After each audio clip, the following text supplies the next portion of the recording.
and there's something in the trunk that I think may be of interest to you. So I made sure that I called immediately. What's in the trunk? There's a head. There's a head in the trunk. There's a head. 23-year-old male head.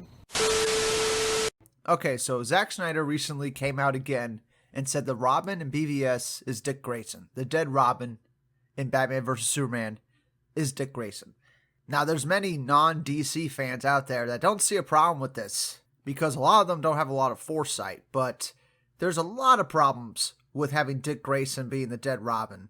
And the main one is that they're trying to make a Nightwing movie, and it's pretty tough to do that when your dead Robin is Dick Grayson, the Robin that goes on to become Nightwing.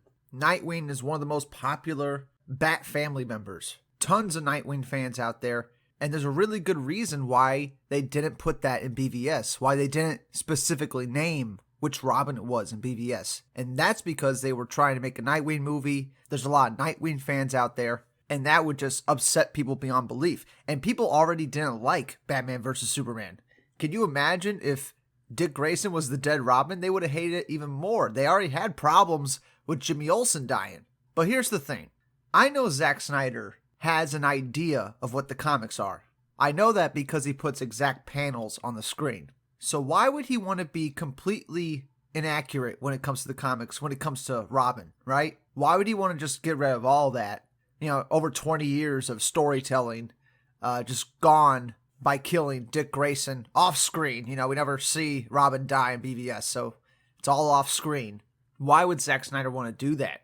And we know Zack Snyder had a bunch of movies planned out, and we kind of know that Flash was supposed to go back in time in either Justice League Part 1 or Part 2, and they are trying to make a Flashpoint movie right now, which has to do a lot with time travel and resetting the universe. So what I imagine is that the dead Robin was Dick Grayson because they were going to go back in time in future movies and reset the timeline, and then Dick Grayson would still be alive, and he'd probably be Nightwing. And Batman would have a new Robin, probably Jason Todd, you know, and you see where this is going. Batman would have his moment of joy seeing Dick Grayson being alive, but then shortly after, it would be cut down again when he loses another Robin in Jason Todd. I think that's where Zack Snyder was going. At least that's what makes sense. What doesn't make sense is just killing Dick Grayson and just having him dead, even though they're trying to make a Nightwing movie, even though they're trying to expand the universe and stuff like that. So killing Dick Grayson only makes sense if they were going to reset the timeline and bring him back anyway.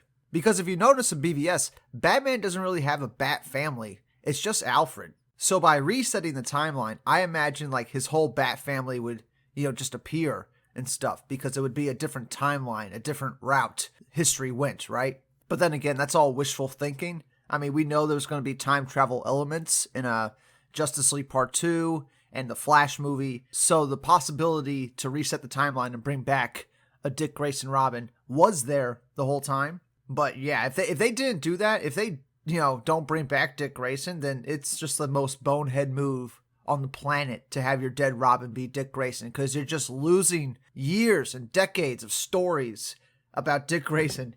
You're just losing all that. And you're completely limiting yourself on what you could do with the Bat family when you kill off Nightwing, probably the most popular Bat family member. And yeah, that's going to piss off a lot of DC fans when they find out that the dead Robin in BVS is Dick Grayson. Of course, we've known this for a minute, but Zack Snyder just has to confirm it again for God knows what reason. Maybe he just likes people hating his guts or something. I don't know what it is. But if you can't understand the frustration with killing off one of the most beloved Batman characters off screen with no explanation, then you're probably not a DC fan. But anyway, that's it for now. That's my explanation of how they could bring back Dick Grayson and how they could make the situation right. And it would be very easy to do with the whole, you know, Flashpoint movie, resetting the timeline and everything. But anyway, that's it for now. Comment below, and I'll see you all in the next one. Bye-bye. I hate you, Jerome. Why did you betray you me? just said Jerome. Why did you make... Stop. Why did you say Jerome? That's my cousin's name that had just come to me right now. Is your cousin living or is he when dead? You have handled, is your cousin living or is he dead? He is alive. He is alive with the Lord.